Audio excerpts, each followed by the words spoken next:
बोला बोला.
बोला.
गेले 3 दिवस आपण अत्यंत भक्तिभावाने साजरा करत असलेला हा संत महात्म्यांचा उत्सव, बाबांचा उत्सव आणि त्या उत्सवातील आजच्या काल्याच्या प्रसंगाचं निरूपण माझ्याकडे आलेलं आहे. संत महात्म्यांचा दंडक आहे. या कीर्तनामध्ये चरित्र ते उच्चारावे, चरित्र ते उच्चारावे,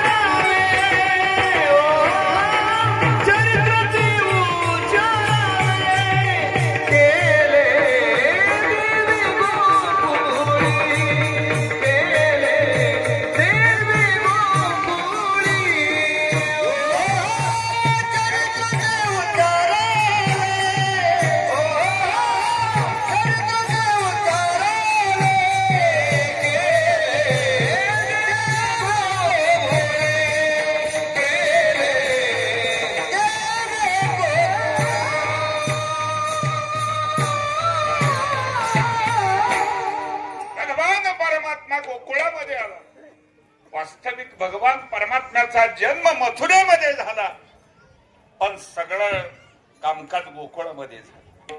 कारण मथुरेमध्ये बंदीशाळेमध्ये जन्म, आपण आपल्या संसार दुःखाला आपण त्रासतो. थोडं थोडं वाईट झालं की म्हणतो आपलं देवानं माझं लय वाईट केलं. देवानं काय वाईट केलं नाही, याच्यापेक्षा त्याने किती कष्ट भोगलं विचार करा. सगळा ब्रह्मांडाचा मालक आहे, कर्तुम शक्तीचा मालक, आणि तो ज्याच्या पोटी जन्माला आला ते बंदिवासात आहे. किती दिवस याचं कारण जर काय असेल तर ज्याचं त्याचं संचित महत्वाचं आहे.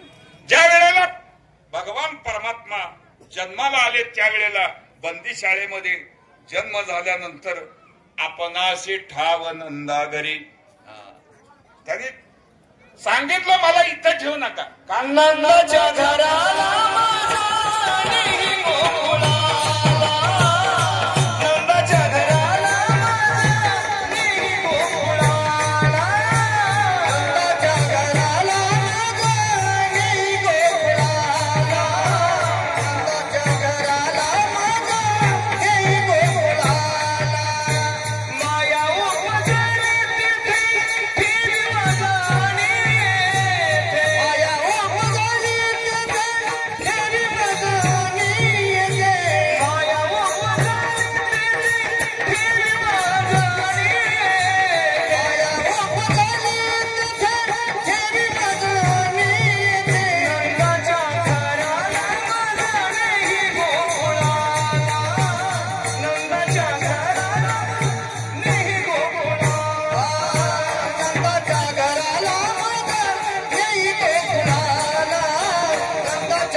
वर्षाची मूर्ती अशी नंद देवकीच्या आणि वसुदेवाच्या समोर प्रकट झाली. आणि त्या मूर्तीने सांगितलं मला नंदाच्या घराला नेमकं. मग एवढं सांगण्याची ताकद आहे, सांगण्याचं सामर्थ्य आहे, कर्तुम शक्तीचा मालक आहे. त्याच वेळेला देवकीचे आणि वासुदेवाचे बंदीशाळा बंदीखान्यातून मुक्तता करायला पाहिजे होतं, केली नाही. आणि ही खंत मनामध्ये राहिल्यानंतर ज्या वेळेला 14 वर्षानंतर परत मथुरेमध्ये देव गेले, कंसाचा वध केला, त्यावेळेला देवकीची त्या सोडवणूक करायला गेल्यानंतर देवकीनं विचारलं, तू देव आहे, माझ्या पोटी जन्माला आला आणि मला सोडवायसाठी एवढे दिवस का लागले एवढे दिवस? देवानं म्हणले माझी यात चूक नाही, चूक तुझी आहे. काय माझी काय चूक आहे? म्हणजे मागच्या कर्माचं फळ आहे. मागचं काय कर्म असं माझ्या हातून वाईट झालं? म्हणजे मागच्या वेळेला माझी काय चूक नसताना, माझा काय गुन्हा नसताना 14 वर्ष मला माझ्या आईपासून वनात लावलेलं होतं. 14 वर्ष. म्हणून त्या जन्मातली कैकई आज तू आहे, म्हणजे देवकी रूपानं जन्माला आली. मग अशी भाग्यवान यशोदा ही कुठली आहे? म्हणजे अर्थातच म्हणजे ती कौशल्य माऊली आहे. म्हणजे माणसानं जे कर्म करल ते कर्म, त्या कर्माचं फळ त्या माणसाला निश्चित भोगावं लागतं. आज ना उद्या ते कर्म भोगावं लागतं. आपल्या भागातले लोक गेले असतील, आमच्याही भागातले लोक गेले असतील. 144 वर्षानंतर हा येणारा महाकुंभ, आणि त्या कुंभाच्या पर्व काळामध्ये कालचं शेवटचं स्नान मला वाटतं होतं महाशिवरात्री. लोक जातात, आंघोळ करतात, स्नान करतात, आणि आपली स्वच्छ भावना असते की आपलं केलेलं पाप सगळं धुवून गेलं. जरी तात्पुरतं गेलं असलं तरी पण परत ती येतच बर का. कारण मुद्दाम केलेलं पाप कधीच चुकत नाही. तुमचं पाप जाईल ज्या वेळेला तुम्हाला पश्चाताप होईल. पश्चातापानं पापाचं स्मरण करून भगवंताचं नाम तुमच्या मुखामध्ये आल्यानंतर पापी अनंत कोटी गेली त्याची, पाप जाईल. पण परत पाप केल्यावर मग ती जात नाही. एक जण भादरानं असं हे केलं, मोठं गंगाळ ठेवलं, त्यात आई वडिलाला खुर्चीवर बसवलं, त्या दोघांचं पाय त्या पाण्यात ठेवलं आणि त्या पाण्यानं आंघोळ केली. महाकुंभ स्नान देणं अर्थात त्याची श्रद्धा आहे. पण मला सांगायचा मुद्दा आहे, कर्म चुकत नाही. ज्या गंगेच्या पोटी भीष्माचार्याने जन्म घेतला, आजन्म कुठे पाप केलं नाही, कुठलंही चुकीचं वर्तन केलं नसताना त्याचं कर्म कितीतरी मागच्या 100व्या जन्मातलं कर्म तसंच शिल्लक होतं. गंगेच्या पोटी जन्म घेऊन सुद्धा आपण एका मिनिटात गंगेत बुडल्यावर पाप जाईल काय आपलं? म्हणून केले कर्म झाले तेची भोग आले. केले कर्म झाले तेची भोग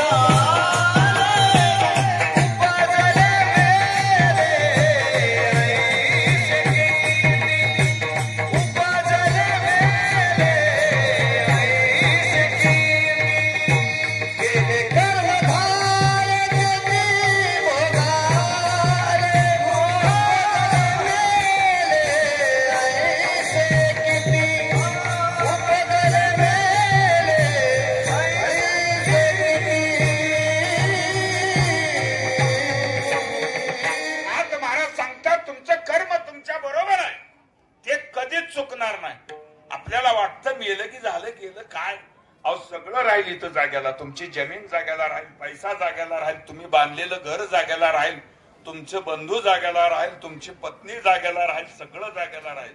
पण आपल्या बरोबर तुमचा देह सुद्धा इथं राहतोय. पंचमहाभौतिक असणारा देह, तो देह सुद्धा इथं राहतो. पण तुमचं कर्म तुमच्या बरोबर येतं आणि ते कर्म कुठल्या क्षणी तुम्हाला त्या कर्माचं फळ देईल हे काही सांगता येत नाही. सांगता येत नाही. सकाळच्या वेळेला प्रत्येकाला ड्युटीवर जाण्याची गडबड असते आणि त्यामध्ये एका जणांना थोडासा उशीर लागला.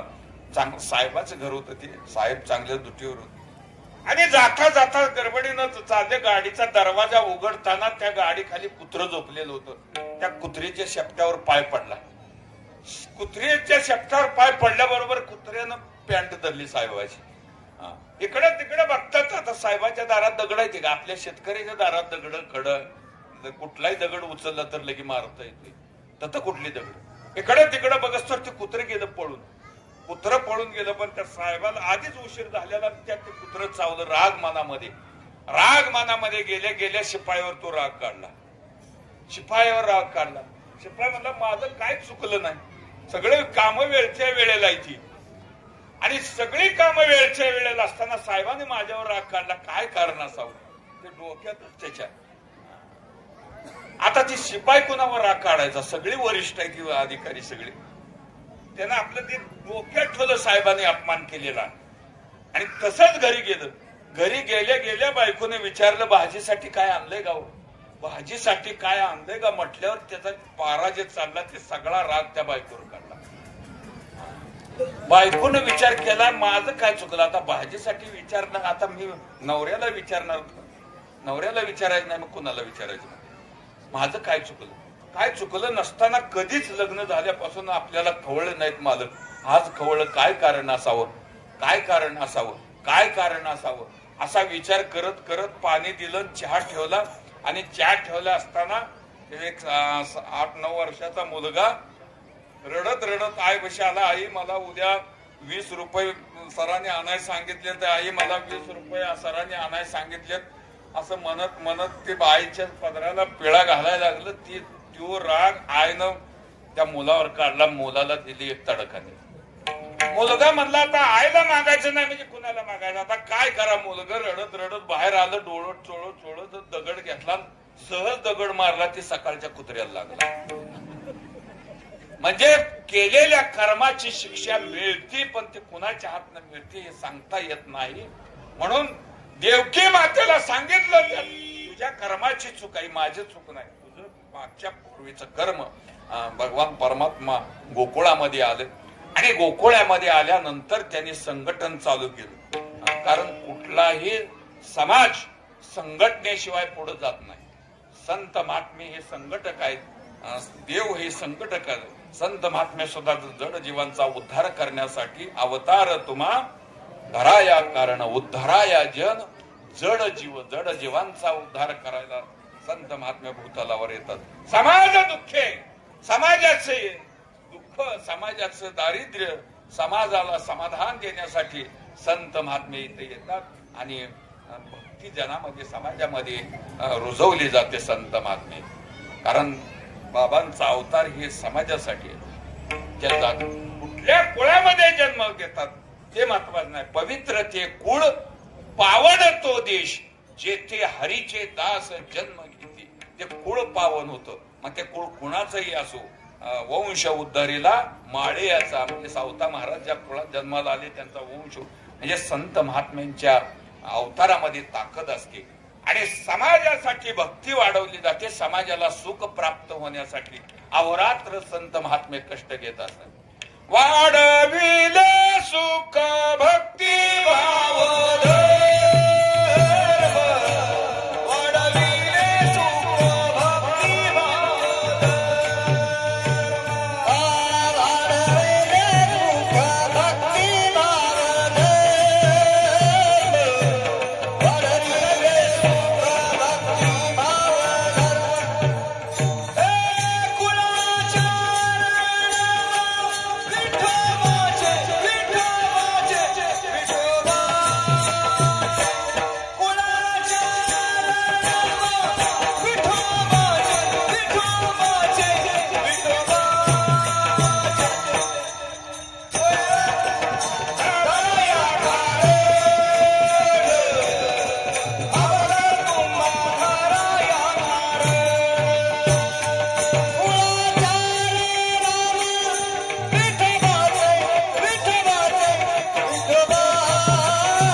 अर्थात हे संघटन आहे समाजासाठी. तसं भगवान श्रीकृष्ण गोकुळामध्ये आल्यानंतर समाजासाठी सुख कशानं निर्माण होईल याचा विचार करून जे चरित्र केलं ते 2 भागामध्ये चरित्र आहे. देवानं जे चरित्र केलं ते 2 भागामध्ये.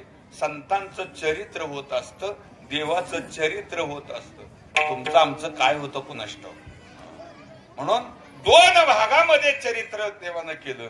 रंगत रंगणी चोरित दोन्ही, रंगत रंगणी चोरित दोन्ही, रंगत रंगणी चोरित दोन्ही, रंगत रंगणी चोरित दोन्ही, धावून धरती गवळणी, धावून धरती गवळणी, धावून धरती गवळणी, धावून धरती गवळणी,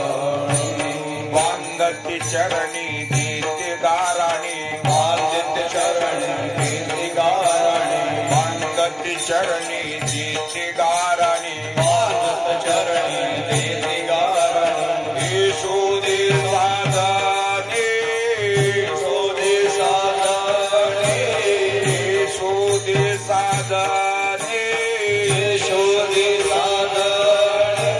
दही दूध बक्षुन कमाल निले, नवल केले साधने कृष्ण आळवा, परतोनी माते दावा कृष्ण आळवा,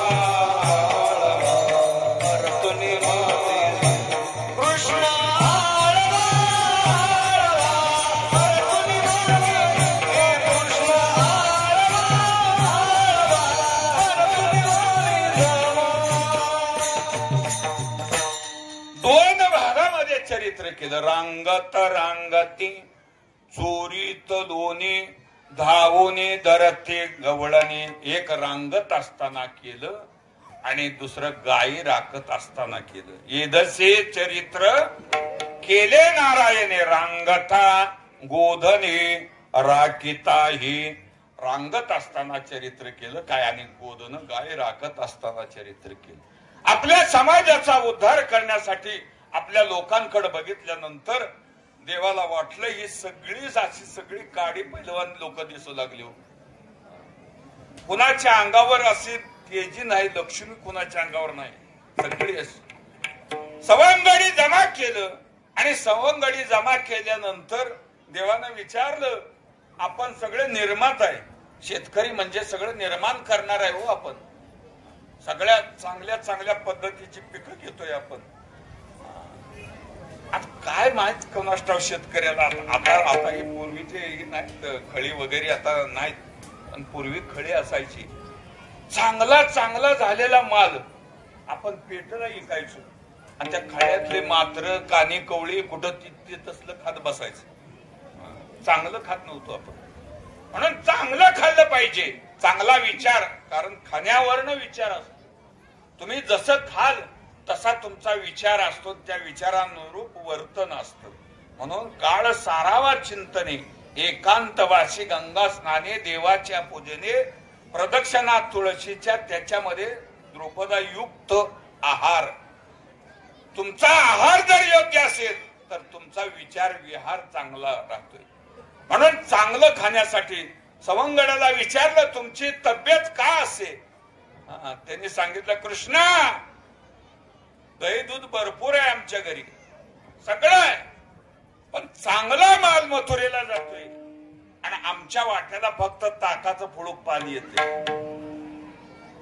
म्हणून देवानं सांगितलं आता इथून पुढे काळजी करायचे कारण नाही, कारण तुम्हाला मी देणार आहे.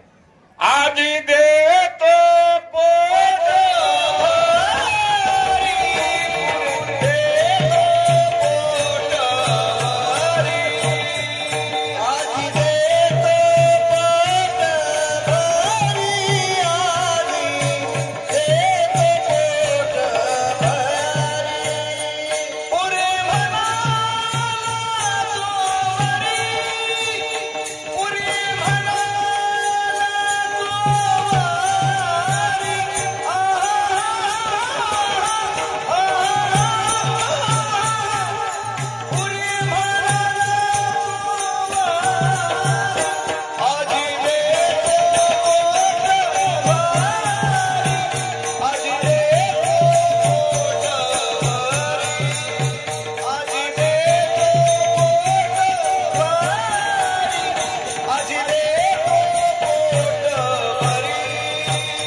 आजी दे तू पोट भरी पुरी म्हणाल तू वरी. चांगलं खायला आणि पोटभर खायला मिळाल्यानंतर मग कोण जाणार नाही. 16 सोडून 10 किलोमीटर आत जातात का चांगलं खायला पोटभर खायला.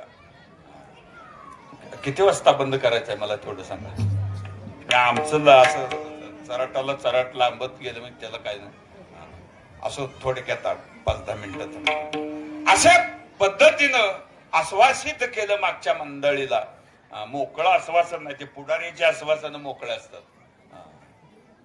कितीतरी दिवस झालं वृक्षारोपण करतात, खड्डा तोच, माणसाही तेच, पण झाडच नाहीत, कारण मोकळे आश्वासन आहे. तसं इथं मोकळं आश्वासन नाही. आजी दी तू पोट भरी पुरी म्हणाल तू वरी. मग सगळे गोळा झाले. काय करायचं काय काय नाही करायचं म्हणजे चोरी करायची. चोरी करायची. चोरी ही तत्वात बसत नाही. तत्वात चोरी बसते का, कारण 3 कर्म चोरी चहाडी चांगली नाहीत. मग चोरी केली याचा अर्थ काय घ्यायचा. देवानं चोरी केली, चोरी केली नाही, चोरी कशाची केली हे महत्वाचं आहे. चित्त चोरीले नंदाच्या नंदने, तुमच्या चित्ताची चोरी केली. घर पाहोनी एकांताचे नवविधा नवनीताचे त्या घरी चोरी केली. कशी केली? कड्या कुलप बंदोबस्तात सगळे कसं चोरी करायची कशी, सगळे रस्त्यावर जमा झाले. देवानं काय सांगितलं नाही, फक्त डोळे झाका म्हणले. डोळे झाकले आणि डोळे झाकल्यानंतर 2 मिनिटात डोळे उघडा म्हणले. डोळे उघडले तर सगळे गोपाळ घरात होते. सगळे गोपाळ घरात होते. सगळे गोपाळ घरात. भरपूर दही दूध खाल्लं, नवनीत खाल्लं, सगळं झालं. शिंके लाविले धुरी होतो तिघाचे मी वरी. त्या काळात शिंके असायचे. आता ही शिंक खाली आहे, वर लावलेलं होतं. वर शिंक लावलं. मग आता ती हाताला येत नाही, सगळी मुलं आहेत. त्या मुलांना देवानं सांगितलं 3 जण खाली उभा राहा. 3 एकामेकाच्या खांद्याला धरून उभा राहिले आणि त्या 3 तो उभा राहिला. म्हणजे 3 सत्व गुण, रजो गुण आणि तमो गुण, या 3 गुणाच्या वर गेल्याशिवाय तुम्हाला प्रसाद मिळणार नाही. हे त्यातून संकेत असतो. देवानं 3च्या वर जाऊन ते ज्या वेळेला ते दह्या दुधाचे माठ खाली करायला सुरुवात केली, त्याला बुडूक पाडलं आणि आपल्या वंदळीनं देव आपल्या त्या वंदळीनं प्रार्थना करायला लागली. त्यामध्ये वरलड झालेलं ते दूध आहे, दही आहे, आपल्या हातावरनं खाली ओघळू लागली. वाहते त्या धारा तुम्ही घ्या रे दोहीच्या कोपरा. त्या कोपरावरनं ह्याच्या कोपरावरनं त्याच्या असं ती पाईपलाईन सुरू झाली. पण त्यामध्ये शंका निर्माण झाली. देवानं बाहेर असताना डोळं झाकायला लावली आणि डोळं उघडलं तर घरात आहे कृष्णा. आम्ही घरात आलो का घर आमच्यात घुसले हे काय कळना. देव मध्ये काय गासे ना, काय गासे ना, शंका घ्यायची नाही. तर जर शंका घेतली तर ते तरी पण 1 जणांना शंका घेतली. आता बाहेर कसं जायचं, बाहेर कसं जायचं म्हटलं परत डोळं झाकलं. परत डोळं झाकलं. पण परत डोळं झाकल्यानंतर 1 जणांना शंका घेतली, संशय घेतला. संशय जर घेतला तर त्या संशयासारखं पाप ज्ञानेश्वरी मध्ये वर्णन करतात. संशयावनी घोर पाप नाही अनेक धूर, हा विनाशाची वाघोर प्राणयाशी. संशयासारखं पाप नाही. संशय घेतला. हे नेतय कसं बघितलं, डोळं झाकलं पण हे फटीतनं बघायला लागलं. अर्ध डोळं झाकलं, अर्ध उघडं ठेवलं आणि सगळी बाहेर गेली. जन उघडं ठेवलं ते अर्ध वर गेलं ना, अर्ध बरोबर अडकलं. सवन्यातनं वर ते घरातनं निघालं आणि एवढ्यामध्ये त्या घरच्या असणाऱ्या गवळणी जाग्या झाल्या. आणि गवळणी जाग्या झाल्यानंतर बघतात सगळा सडा पडला, दह्या दुधाचा लोण्याचा सडा, सगळी मडकी उलट पालटे झाले. आणि इकडं तिकडं बघितल्यानं वर बघितल्यानंतर काय तर लोंबतय म्हणजे काट्या घेतल्या खालनं हाणायला सुरू केलं. मग मोठ्यानं वरडायला लागला, कृष्णा धाव, कृष्णा धाव. अरे म्हणजे डोळं झाकलं नव्हतं का? झाकलं होतं पण अर्ध उघडं ठेवतं म्हणला. त्याचा परिणाम आहे. अशा अनेक चोऱ्या केल्या. काय गवळणी या चोऱ्याला कटाळून यशोदा मात्याकडे गेल्या आणि यशोदा मात्याला सांगायला लागल्या, यशोदे तुझा कृष्ण असा दिसायला सगुण दिसतोय. बाळ सगुण गुणाची ताने, बाळ दिसते गोजिरवाणी, काय सांगता गाराणी ग गोकुळच्या नारी. म्हणजे परवा दिवशी आमच्या घरला आला. त्या काळामध्ये ताकाचं डेर भरून साठवून ठेवायचं. काय काय डेर 2-2, 3-3 घागरी माथ्याले असं मोठमोठे डेर होते. 3-4 डेर भरलेलं ताकाचं. एक डेरा उचलला. आमचे 95 वर्षाचे सासरे दारात झोपलेले होते. अगं दारात झोपलेल्या सासऱ्याच्या डोक्यावर ते ताकाचा डेरा उचलला. त्या आदरला. परवा आला मुच्या घरा, दारी निजला होता म्हातारा, घेऊन ताकाचा डेरा, फोडीला सैरा तयावरी. किती गार ताक. आधीच कफाचा त्रास सासऱ्याला आणि कफाचा त्रास असलेला ही थंडगार ताक, शेळ ताक त्या डोक्यात घातलं त्या म्हाताऱ्याच्या. आणि म्हाताऱ्यानं चांदीचं डोळं केलं. यशोदे असा तुझा कृष्ण खोडा करतोय. अशा अनेक खोड्या सांगत सांगत काय गवळणी सांगायला लागल्या, यशोदे आम्ही दोघं नवरा बायको झोपलेलो होतो आणि झोपलेलं असताना कुठनं येणं मुंगूस आणलं आमच्या दोघांच्या मध्ये सोड. बरं आता झोपीत कायच कळना. रातभर मुंगस आमच्या पायात ना आम्ही मुंगसाच्या पायात उड्या मारतोय. म्हणजे काय किती खोड्या करावत्या. अशा अनेक प्रकारच्या खोड्या करत करत गवळणी सांगत असताना यशोदेला खरं वाटायचं, आपला कृष्ण खोड्या करतोय असं खरं वाटायचं. पण कृष्णाकडे बघितलं की तिचं मातृत्व जाग व्हायचं. मायेनं कृष्णाकडे बघितलं की परत त्या गवळणीलाच म्हणायची, तुम्ही 12 घरच्या 12गी गोकुळीच्या नारी, 5 वर्षाची माझी बाळ अंगणी माझ्या खेळ, का लटकाच घेता आळगे गोकुळच्या नारी, श्रीरंग माझा वेडा याला नाही दुसरा जोडा, तुम्ही याची संगत सोडा गोकुळच्या नारी, तुम्ही पवनियाचा भोवरा आळ घेता सारंग धरा, तुम्ही 12 घरच्या 12गे गोकुळच्या नारी. अशा अनेक गवळणी गाराने सांगायच्या. शेवटी खरं वाटलं यशोदेला. चोरीचा मुद्दा सांगताना त्याला एक हे असते, पुरावा लागतो. तुमचं कुठलीही केस कोर्टात टिकायची असेल तर त्याला पुरावा पाहिजे. शेवटी यशोदा मातेने निर्णय केला, बाबा हे तुम्ही सांगताय हे जर खरं म्हणावं तर कृष्णाकडे बघितल्यावर खरं वाटत नाही. कशाला करतोय? 9 लक्ष ज्याच्या गाय, ज्याच्या दारामध्ये 9 लक्ष गाय, त्याला नंद ही पदवी. त्या काळात नंद, उपनंद, महानंद असे काय पद होती. त्या गायीच्या संख्येवर अवलंबून होतो. पण 9 लाख ज्याच्या दारात गाय येत्या त्यात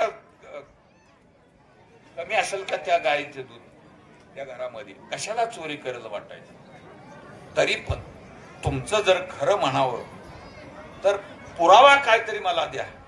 अगं म्हणजे उद्याच सांगते, उद्याच पुरावा आणते. एका गवळणीच्या घरामध्ये बाबा शिरल्यानंतर त्यानं चोरी करताना पकडलं, हातामध्ये धरलं आणि चल म्हणले तुला यशोदेकडे, चल यशोदेकडे घेऊन चालले. बाकीच्या गोकुळातल्या लोकांना तिला वाटलं सगळ्याच्या घरी चोरी होती ना, पण त्यामध्ये एक अशी भानगड होती महाराज, जिथं चोरी होती ना तिथं डबल होत होतं. मग लय तक्रार करायला बी पुढं येत. दुनी होते त्याची माने ती संतोष, दुपत्याची आस धरून या. डबल होत होतं म्हणून तक्रार करायला बी पुढे येत नव्हती. पण आता काय करायचं? पुरावा सापडला, चल यशोदेकडे घेऊन जा. तिला वाटलं सगळ्याच्या घरी चोरी होती, सगळी माझ्या मागे येतील आता. पण लोक बघायचे तिच्याकडे हसायचे. तिला वाटलं काय हसतेत कोणास ठाऊक. हातात धरलेलं मूल तिनं बघितल्यावर तिला कृष्ण दिसत होता. तिला कृष्ण दिसायचा आणि लोकांनी त्याचा लेख दिसायचा. ही म्हातारी आपलंच पोरग धरून काय यशोदेकडे चालली कुणास ठाऊक. आज मुद्दे मला सकट पकडलाय, चल तुला घेऊन जाते. यशोदे जवळ गेली आणि यशोदेजवळ गेल्यानंतर यशोदेच्या मांडीवर बसलेला भगवान सावळा श्रीकृष्ण अगदी रूपवान पाहिली या वेद लावी, बैशे जीवी जडून या, सुंदर आहे राजस सुकुमार मदनाचा पुतळा, रवी शशी कळा लोपलिया, असा सुंदर असणारा भगवान परमात्मा यशोदेच्या मांडीवर बघितल्या बरोबर गवळणीनं आपल्या हातात बघितलं तर ते आपलंच पोरग आहे. मग म्हणजे बाळ्या तो कवालाय? ती म्हणजे सुरुवातीपासूनच सांगतोय आहे सोड, तो सोडच ना म्हणजे गपचिप माघारी गेली. तरी पण सगळ्या समाजाची मागणी लक्षात घेऊन यशोदा मातेनं निर्णय घेतला. भगवान श्रीकृष्णाला सांगितलं, कृष्ण आजपासून तुझं गावातलं वातावरण, गावातला सगळं बंद म्हणजे आजपासून शाळेत जायचं म्हणजे. त्यावेळेची शाळा म्हणजे गुरु राखायला जायचं. देवानं सुद्धा कबूल केलं. म्हणले 50% काम माझं गावातलं झालेलं आहे. म्हणले आता राहिलेलं बघू गुरु चारत गुरं चारत चालत बोलले. मग या ठिकाणी गेल्यानंतर यशोदेला भगवान श्रीकृष्णानं कबुली दिली. उदया जाईन मी राहणार सवे घेऊन ये गोधन. आई मी तयार आहे. तयार आहे म्हटल्यानंतर यशोदे मातेनं आपल्या मुलाला गायीकडे पाठवायचं म्हटल्यानंतर शिदोरी बांधून दिली, खांद्यावर घोंगडं दिलं, हातामध्ये काठी दिली आणि गायीच्या पाठीमाग दररोज दिनक्रम चालू झाला. सगळं गोकुळ, सगळ्या गोकुळातले गोपाळ भगवान परमात्म्याबरोबर वृंदावनाच्या ठिकाणी गोकुळातली सगळी मुलं त्या ठिकाणी जात असताना बरेच दिवस गेल्यानंतर दररोज आपापली शिदोरी जी आहे ती शिदोरी आपापली शिदोरी आपण सोडून खातो. पण देवानं सांगितलं आता उद्या आपण एक काला करू, कारण काला हा असा प्रसाद आहे. काला प्रसाद वैकुंठामध्ये मिळत नाही. वैकुंठी तो ऐसे नाही कवळ काय हे काल्याचे, किंवा तुका म्हणे काला वैकुंठी विशेष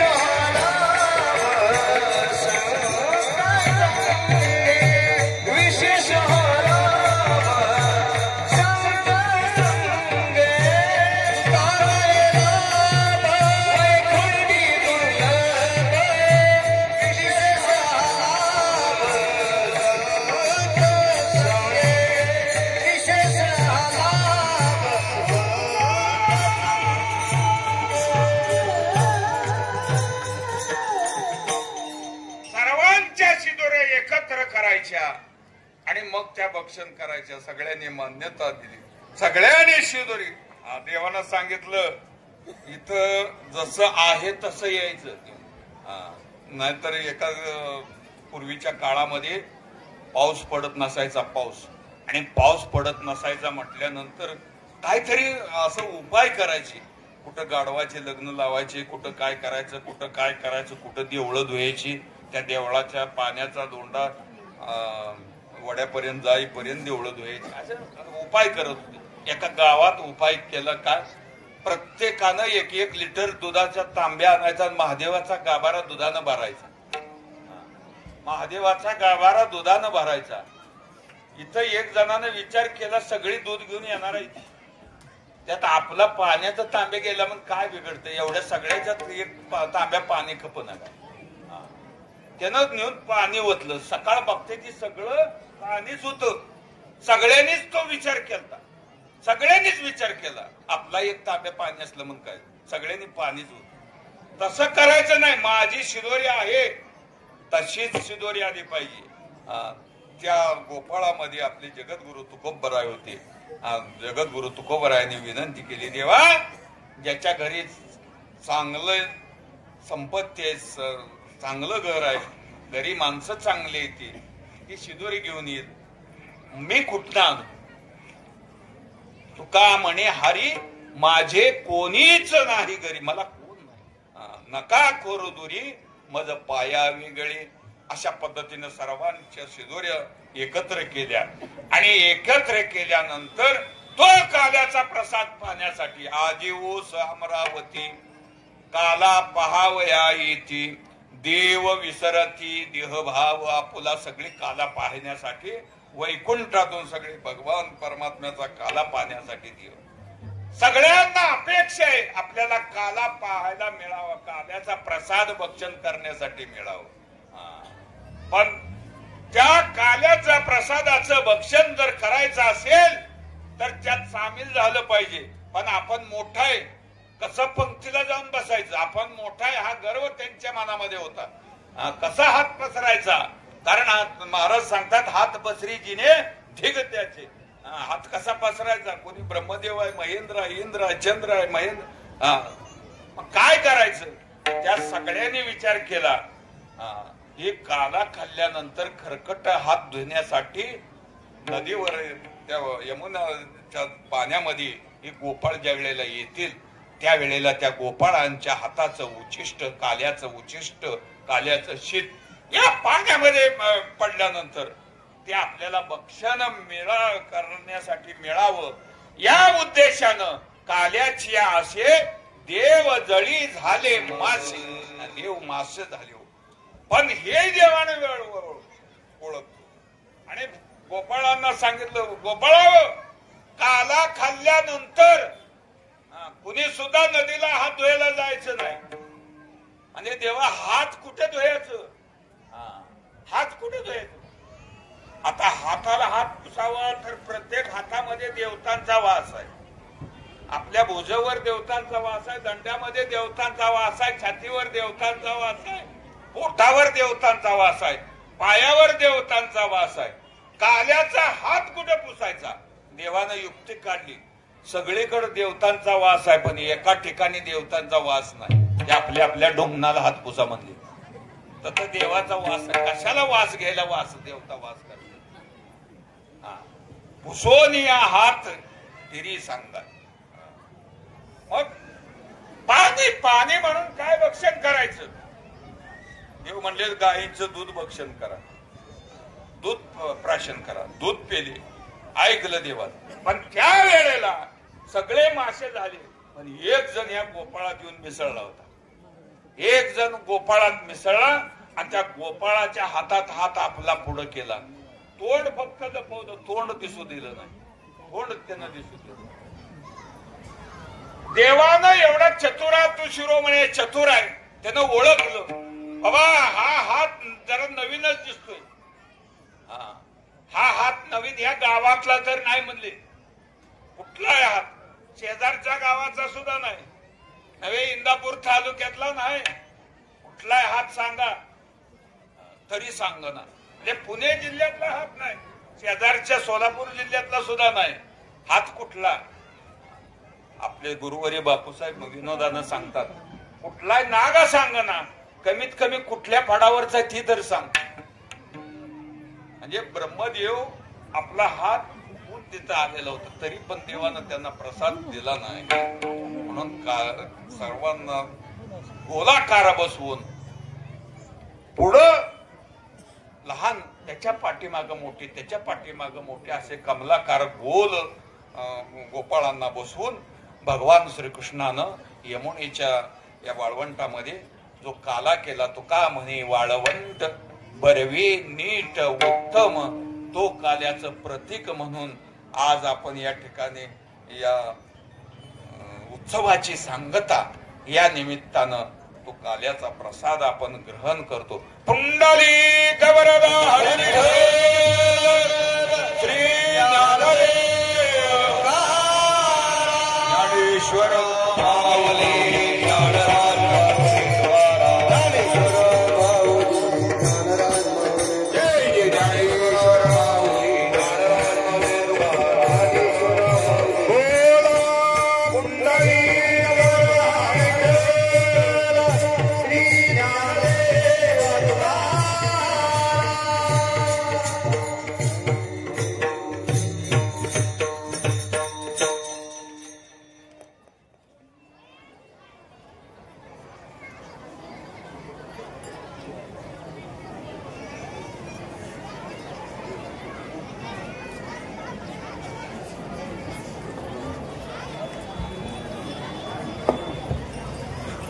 हॅलो.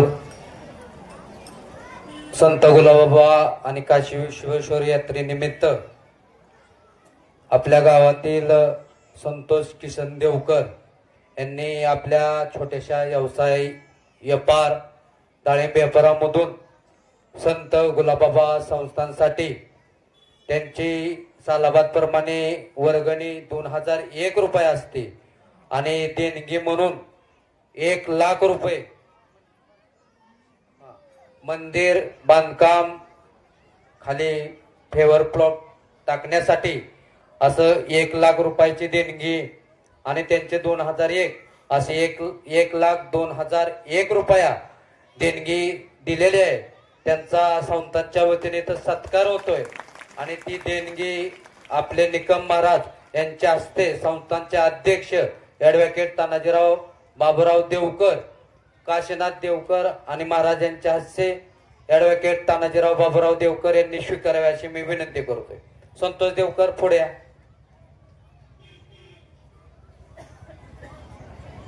असाच ग्रामस्थांनी बोध घेऊन फुलाची पाकळी आपल्या संस्थांना मदत करावी अशी मी सर्वांच्या वतीने विनंती करतोय. संस्थांच्या वतीनं त्यांचा सत्कार होतो.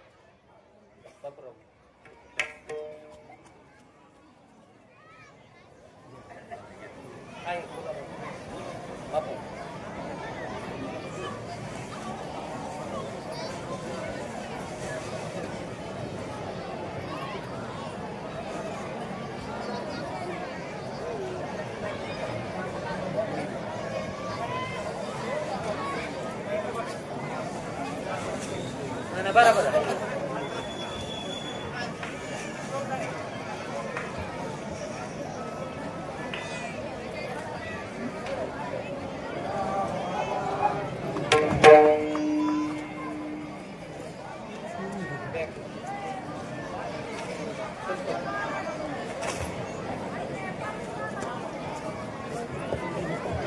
मामा पुढे या, पुढे या, पुढे या, पुढे या मामा.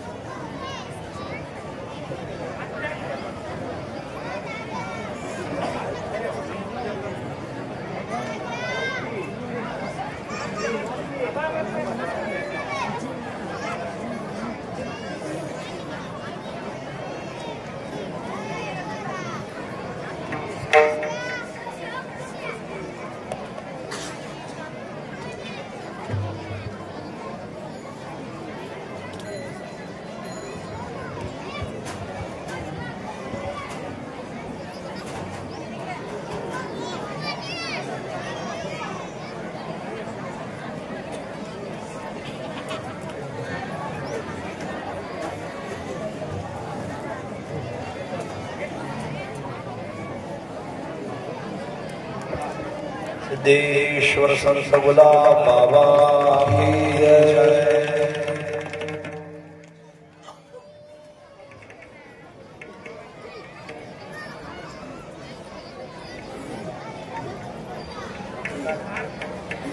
तुकाराम तुकाराम तुकाराम तुकाराम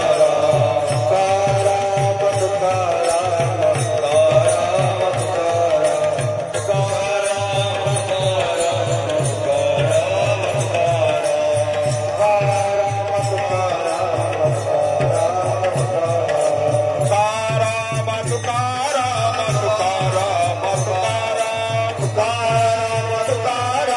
तुकाराम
धरिला कृष्णा शिला रे दुरी गेला रे ओ दिगाचे देवरी ओ दिगाचे तुम्ही वारे तुई कडे मुका पसरोनी कडे पसरोनी कडे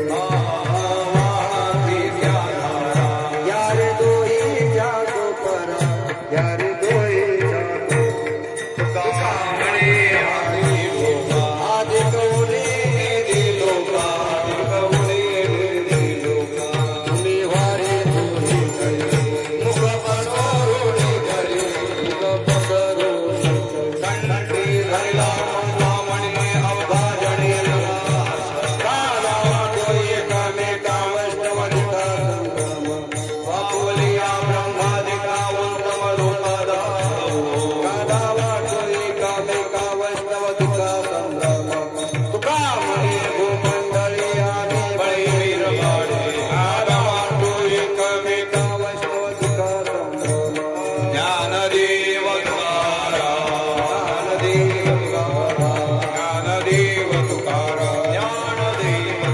झाली संभान तुम्ही शरण आता उडाली मनाई कनाई सर्वाणी कापडी ते सापडले आता उडावे से मनाई कनाई भोगे ना निर्वाणी आता उडावे से मनाई कनाई करोणी आरोळी चक्र पाणी उघडली आधी पुरदे देव संध्या काळा भाव सफला पुण्यवंत तुम्ही बाळा आधी पुरदे देव संध्या काळा प्रेमास प्रेम आरती गोविंदा देव वाळा कन्या देव चक्र नित्यानंदी बाळा पुराणी मुदा वाळती परमानंद धन्य धन्य देव चक्र नित्यानंदी बाळा पुराणी वाळती परमानंद धन्य धन्य देव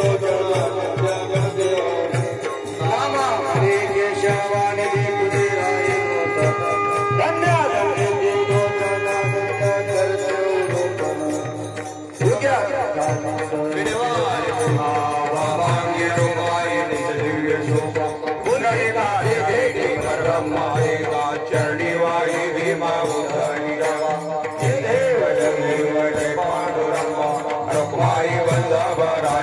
वल्लभ पावी जो लगा तुलसी माला गला करे वरकंडी कासे पिता मोर वस्त्र ललाटी देव सुरवारा तेरे बेटे करुणानंद पुण्य विराज ये देव पावी वल्लभ राई वल्लभ पावी जो लगा जीवन आषाढ़ी कार्तिकी भक्त जनयी चंद्रभागे माति स्नानाजे करते दक्षिणे रामाते होयो ईश्वराय नामे वो भायो आरती जय माई वल्लभ राई वल्लभ भावी जो लगा नाम देवों वंदना होने अवतार से होएगा ये शब्द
जगद्व्यापका जनार्दन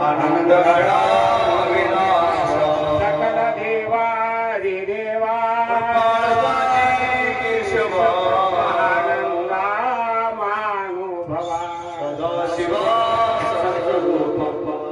चक्रधरा विश्वंभरा पादा सहस्रकरा कमल नयना कमलापती भवतारका धरित्या क्षिती अगाये सगुणा निर्गुणा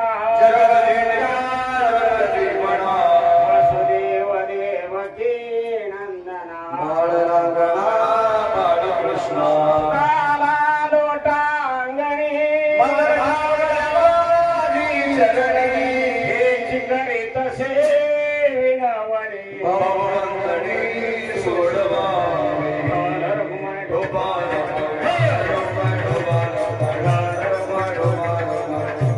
अकल्प आयुष्य व्हावे तयार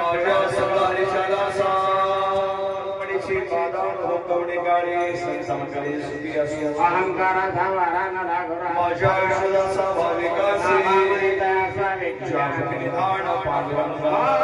ते तुझं प्रती आहे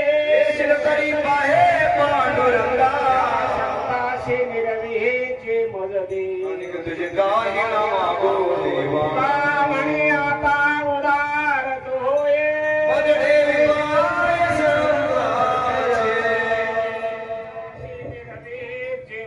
अनेक तुझे काय ज्ञानदेव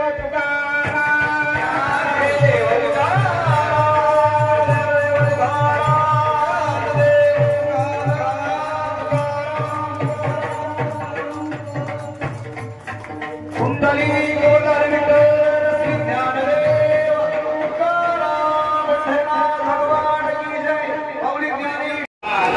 देवकी नंदन गोपाला गुलाब बाबा गोपाला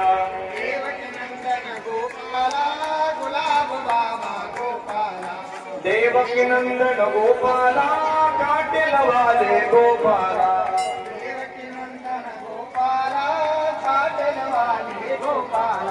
गोपाला गोपाला देवकी नंदन गोपाला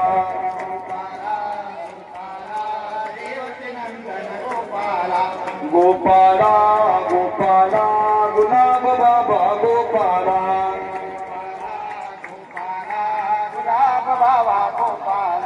तानाई नंदन गोपाला गुलाब बाबा गोपाला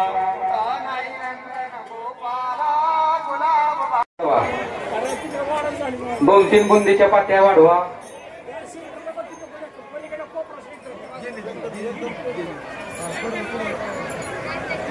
इतक्या लवकर कसं